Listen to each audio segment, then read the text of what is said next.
short introduction to the cause and solution to the economic crises. This is only a suggestion and I encourage you to scrutinize on your own. And most subjects are not fully explained due to YouTube's 10 minutes limit.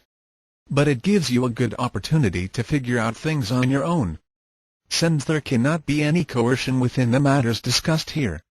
Okay people, this is going to be a bit unpleasant, but we need to understand the root cause of our economic problems before we can do anything about it. The things you are going to read might be new to you and hence need to be processed a bit before you fall to a conclusion. To understand what the cause of our problem is really, we must turn to nature and understand the processes we are living in and what force drives it to develop, and how the human-made systems are bound to fail due to a dissimilarity of form with nature. Now we have to understand humanity's nature. What is the essence of human nature? It is to expand our ego to obtain happiness. And we have successfully expanded it the last 60 years in a rapid pace. The reason for this rapid expansion is mainly caused by the establishing of the World Bank and the monetary system. How does nature function? All processes in nature are striving for equilibrium. And hence we will see that all system is striving to find its natural cycle. For example, moon phase, tides, predator-prey, seasons and so on. This is possible because all the systems in nature have expanded their ego to its potential. And the ego is the force that drives animals to hunt and flowers to grow and so on. How does human nature work? We are still growing our egoistic potential, hence we always have a lack. This causes us to suffer and it is what drives our egoistic force to develop our potential. It is the suffering that takes away our ability to have a free will. This means every person has a struggle within himself due to an imbalance with nature, due to the ego that has not reached its maximum potential. So there's a war going on, but still it's hardly revealed. But it is getting more and more visible. And we see it in the first blow, which is the economic crises. It is important to realize that it is an inner war. And all the external calamities that has happened and will come our way, is only for you to realize that you have to expand your ego in a different fashion than what you have done until today. Until today your ego has expanded by the will to receive for yourself. Now we are a global village of 6.8 billion people that are interdependent on each other. And you don't need to be a rocket scientist to understand that it's only a question of time before the system will collapse if we don't realize that our ego cannot expand in order to receive for our own sake. It is not possible to perceive and understand nature with your 5 limited senses and by utilizing only small percentage of your brain consciously. So the only way to truly perceive nature is to expand your ego hundreds of times. If people were to do this in order to receive for oneself, we would eliminate everybody. So how to do this? Receive in order to bestow. But it is important to understand that the bestowal is not in a corporeal sense. What I'm explaining here is nothing incredible. And you can realize it by observing everything in your environment and nature.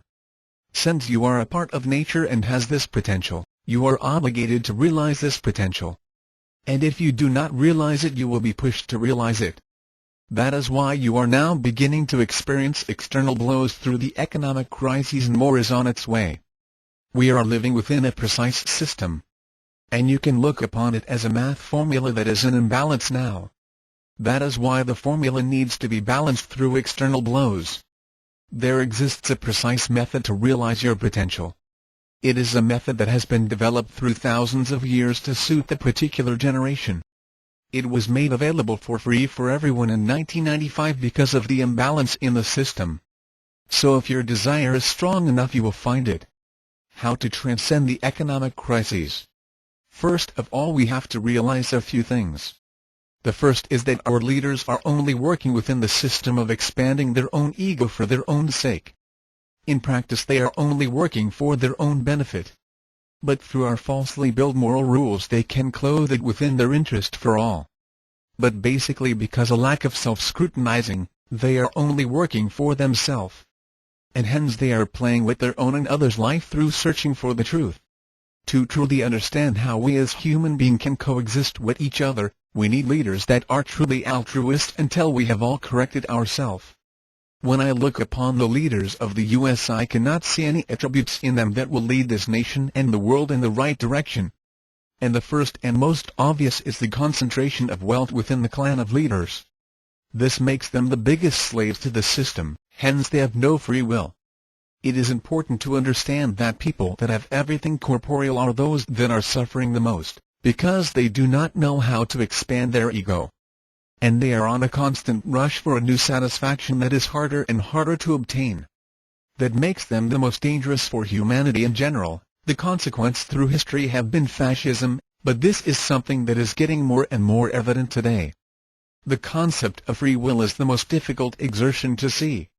But it is like being born into a system it's impossible to see from the outside because of lack of delta difference through religion, education, media and manipulation over generations. But any reasonable adult will say that he has free will as long as he/she can do what he/she desires. It is here you need to understand that it is an emotion driven by a lack that drives you to do something, hence you have no free will. And the older you get the more tired you get of hunting things you can experience a suffering of not obtaining. That is basically why old people has lost their drive for life.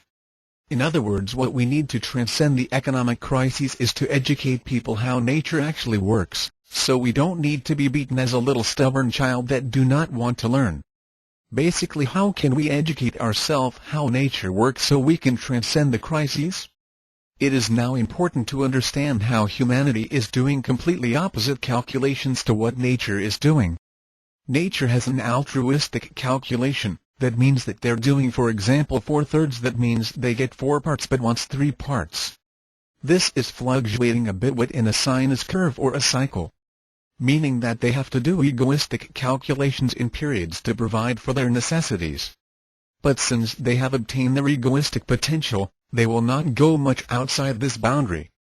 Humanity in general is doing much coarser calculations, like 1/10 you get 1 part but want 10 parts. On the positive side, this means that humanity augments the ego. The benefit of this is what we can see in developed countries, with its constantly expanding industrial technological sophistication. Without the lack of money the last century, this would not be possible, since this is the catalyst for which the ferocity of our development has been based upon. This has made our Western world a place where more and more people are dependent upon satisfying their next desire, this namely for obtaining an equilibrium with nature, since we are always on rush for more money. The consequences of this are something we are getting more and more acquainted with. High divorce rates, increasing crime, more legislations, abuse, more prisons, stronger state and so on. Now when we understand this, we can ask how to turn this around. First of all, what we need to realize is that this need to be a gradual process. And the only way we can do this is by thinking differently. Today we are thinking what's mine is mine and what's yours is yours. This is not possible anymore, because we are an interconnected global village dependent on each other. What we have to build up is a new mass consciousness saying what mine is yours but what's yours is yours. This is something we have never done before, and it will be a challenge to get everyone to understand that if we don't start doing new calculations we will get severe external beatings. This is also the only way we as an organism can start expanding the ego towards its maximum potential, namely receiving in order to bestow. We must start understanding that in essence the only thing we as an individual want is to be happy. And this is something everyone can and must reach through unity and love. This is how nature operates, and since humanity has become interconnected through the globalization, there is no way back except for the consequences and aftermath of a nuclear war. Then the interconnection on a global scale would cease. But this would be worse than hell, because you had a remembrance of other times. This mainly because you cannot decrease your ego. If any advice for those that has heard this, is to start scrutinizing yourself. Start to realize that how your will to receive for yourself are tricking you, even if you're Mother Teresa. This because you cannot move a muscle unless you gain something from it. The gain must come from a different source, and it is here most of our ego can expand. And it will make you eventually truly happy. So if we convert the blows from external to internal, we will transcend these crises because of the interconnection within humanity that we have reached through globalization. In practice this means that everyone has an enormous power and can change their surroundings by their true desire and coming in equivalence with nature. This was a very short introduction. Thanks.